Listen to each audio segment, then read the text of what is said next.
The polls on Saturday, Sunday, and Monday before the Tuesday election was a bad idea. It was over the objections of the Secretary of State, directors of boards of elections, and those who worked the polls across the state.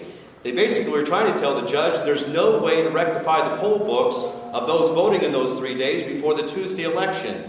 Thus, the problem that Doris occurred, that she came in to work a busy day on a presidential election only to be handed a long list of names in which she had to, by hand, write an A next to every name that had voted early, only to find out by mid-morning the board had made a mistake and gave her the wrong list of names. These are obviously human error, it takes place, but the court shouldn't have meddled in Ohio's election process. We already had 35 days of open voting.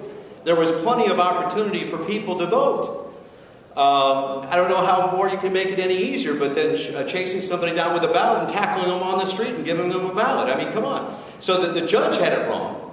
And it led to chaos all across the state. We're hearing this story that Doris has indicated all over the state. So we really don't want that to happen again. And we want it to be known that the court got it wrong.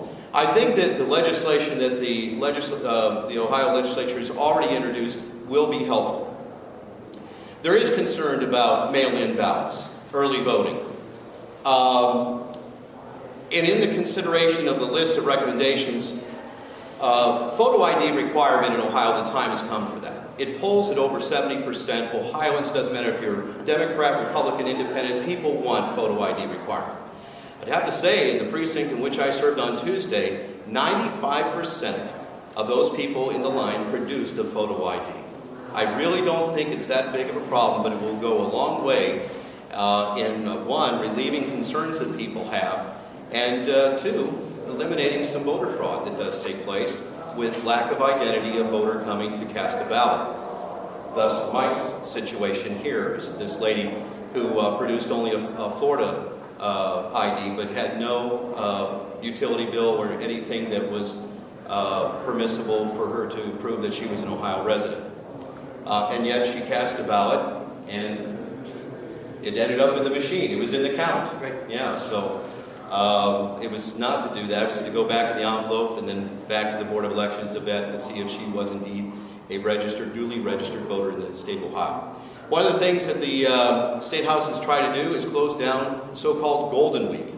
That overlap in the law, that glitch that allows, or in some people's interpretation, a registering and voting on the same day.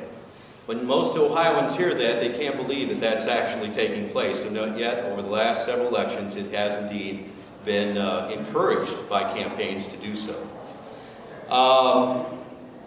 So we'd like to see the elimination of so-called Golden Week. We need to fix the glitch, as it were, and limit the 35 days and rein it in a little bit, and I think that Representative Becker's bill does that. It's not eliminating early voting, it's just putting some common sense review and revision to our election laws. We didn't get here overnight. The expansion of provisional ballots by the Help America Vote Act, the legislature that wanted to, over the concerns of some Ohioans in the 2004 election who said that there were long lines, we couldn't get in, it was voter suppression, so they opened up early voting. That's how Golden Week was created. Then you have increased provisional ballots and absentee voting, and then you throw on top of that court order voting. We had some real problems in the 2012 presidential election.